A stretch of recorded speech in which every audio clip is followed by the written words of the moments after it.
My best friend framed me for a crime, and now I have to prove my innocence. Nicole has been my best friend for as long as I can remember. We stayed best friends throughout high school, all the way through college, and every breakup and personal catastrophe in between. Together, we moved to the city to follow our dreams and rented a small apartment that we turned into our little paradise. Out of all of my friends, I trusted her the most. We took care of each other like sisters and supported one another through life's toughest challenges. So, when Nicole came to me after having a disastrous breakup, I was ready to help her heal. While you will lose out on this story if you do not subscribe to our channel, we hope you never miss out on our newly uploaded videos, which are only interesting stories like what you just have read. If you're subscribed, however, feel free to listen to them at your pleasure. Initially, it felt just like it used to be.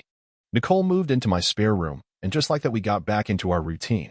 We used to talk late into the night about our hopes and dampening experiences and shared clothes and secrets, all with so much joy. I was pleased to have her around, and I believed she found the arrangement equally pleasant. Little by little, things started to shift though. As the days progressed, Nicole started going missing for long hours only for her to reappear without offering any context to her behavior. To add on to that, she took my money time and time again without me caring much and shot me the same old line about getting back on her feet. It started to feel disconcerting. Everything felt fine until one day when I returned home and saw my apartment in a complete mess, which triggered panic. The front door was unlocked and the lock was broken. There were drawers in the house that were opened and their contents spread across the house like confetti. Not only was my laptop missing, but several of my jewelry pieces, which were of high sentiment value, were also gone. I decided to call the police and my hands were trembling while I told them what happened. Soon after, Nicole returned home and looked confused. "What happened?" she said, sounding a bit worried than expected. "I don't know what happened," I said, now sounding even more shaky. "I came back, and this is what I saw. In short, my laptop and several other belongings are missing." After a while, the police arrived and started taking our statements. Unlike me, Nicole was calm, and the officers seemed to make her their priority, leaving me in my state of panic. As they inspected the apartment, one of the officers started taking fingerprints and had the audacity to ask me if I had any enemies. I shook my head. I was a reserved person, and the only people who knew me are my friendly neighbors. The police officer started to leave without any additional comments and said he will try his best to find the missing belongings. I just nodded because everything felt wrong and it is hard to find the right words to portray my feelings. Following that incident, the vibe around the apartment shifted.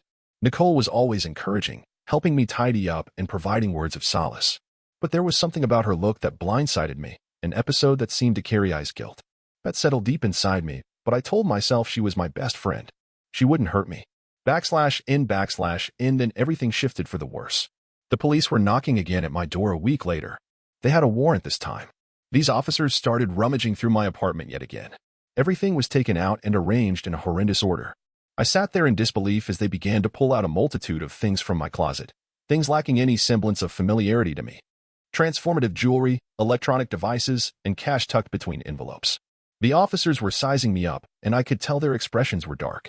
"Those items match the descriptions of property stolen from a number of break-ins within this region," one of them said. "You are under arrest for possession of stolen property and suspicious of breaking and entering." My entire world crumbled. "No, this is all wrong," I stuttered. "I have never seen those things before. I am the person who was robbed here." Instead, they ignored my pleas. They cuffed me and transported me to the police station, where I was booked and put into a holding cell. Everything felt off. How did those things get to my apartment? Who was trying to set me up? Charges were brought against me for burglary and for possessing stolen property. The proof against me was shocking. The police had discovered stolen items at my house and had footage from some of the burglaries that showed a woman with my body type and features breaking into houses. It was a living nightmare. The media caught wind of the story, and in only a few days, my life became a laughingstock. My company put me on leave until the investigation was done, and friends and people I knew started to fade away. However, the most painful thing was Nicole's answer. She arrived at the police station in tears, looking completely broken. "I can't believe this is happening," she cried. "You have to believe me. I didn't know. I didn't know this was something you could do." She was breaking words aimed at me like a knife while I had no strength at all. Nicole is the single person who can ever be considered as the sole trespasser to my residence and the only person who could actually put the valuables in question. However, rather than helping me out, she seemed to be treating me as the accused. It dawned upon me then. Nicole was the person who set me up. Those were all the thoughts that led up to the staggering conclusion. The person who I had trusted the most in my life, my closest friend, actually framed me. But why? What could make her so heartless to do something like that to me? I had no clue what had happened. What I did know is that I needed to clear my name. I had to fight for my side and prove that my intentions were not to harm, but rather Nicole was the enemy.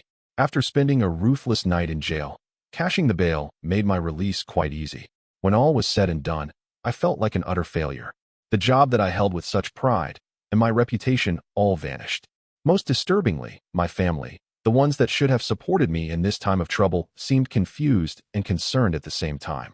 I had to leave the apartment that served as sanctuary for me. I was furious and overwhelmed, so I took comfort in my sister's couch. Knowing that I needed help, the first thing that came to my mind was to hire a private investigator. This woman, Rachel, had abundant experience in undercover snooping, so she seemed like the perfect fit. After meeting, I made sure to tell Rachel everything I knew regarding the break-in and the stolen items. Additionally, I made sure to include how Nicole's demeanor had become so unusually unusual ever since she moved in. With utter focus, Rachel made sure to listen to all the details I provided, and to my surprise, she agreed to take the case. While Rachel was gathering information, I started my own investigation into Nicole's life. My plan was to retrace the events leading up to the break-in, as there might be something that connected her to the crimes. I went through my emails, text messages, and social media to see if there was anything that could expose her motives. What I uncovered was gut-wrenching. There were countless messages Nicole sent to different people that I had never encountered before. It appeared she sent them while I dozed off or was absent from my phone. In one of the messages, she spoke to someone she called Mark and unveiled plans for the next job which would take place in the future, in which they discussed how they would split the haul. How they worded the conversation was extremely vague, but it was clear Nicole had some form of communication with someone regarding the break-ins, framing me as the one who was involved.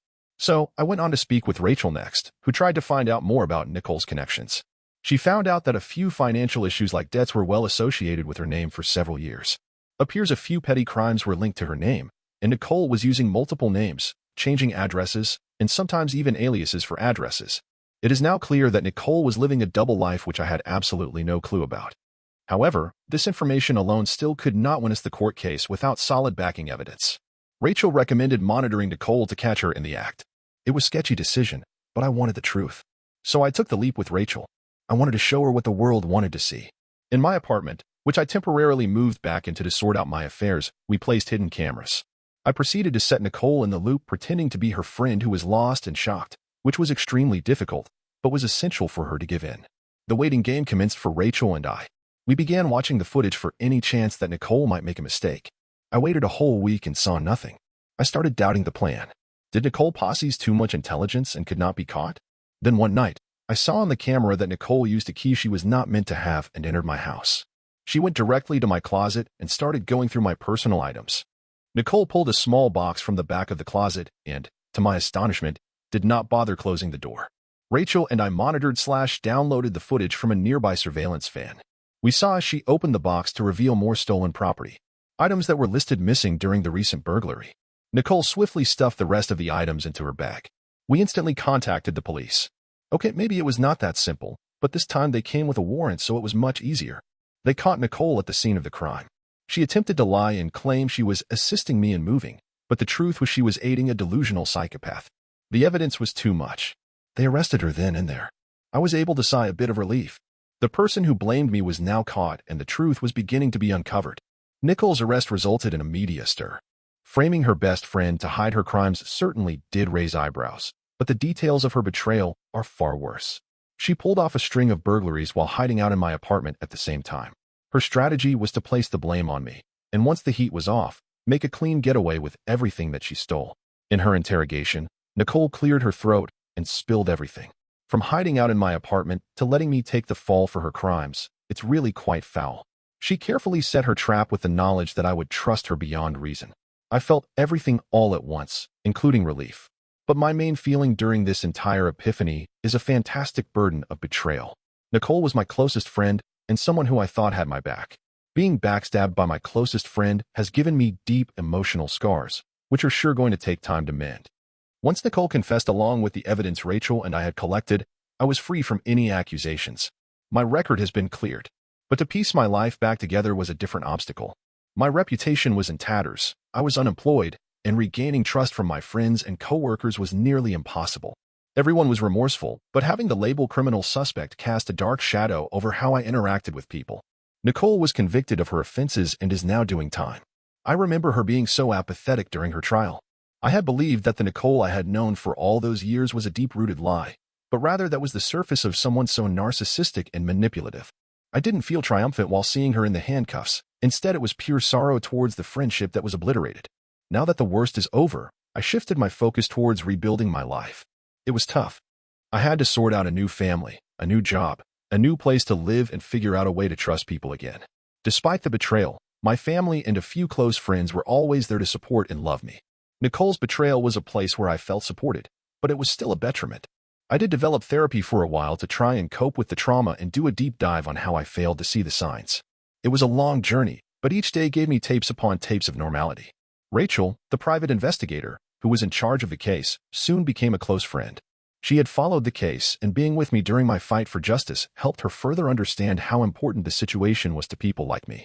Encouraged by her, I began to write about everything I went through and how I managed to come out on the other side with a lot more strength than I started with. Writing has helped me gain clarity, and in the process, I was able to understand that I am more than the person Nicole tried to frame me as. Ultimately, I learned that trust can be a double-edged sword. It can lead to the bringing together of people, but when misused, it can result in the most painful betrayal one can think of. Nicole exploited my kindness, loyalty, and trust. But she didn't break me. I stood back up, fought, and uncovered the truth. I wasn't just a statistic. I was a fighter. Life continued. I got a new job, made new friends, and gradually started trusting people again. My scars served as a reminder of how strong I am and the importance of protecting oneself. The darkness that filled my life after Nicole's betrayal was difficult to bear, but ultimately, I came out stronger on the other side.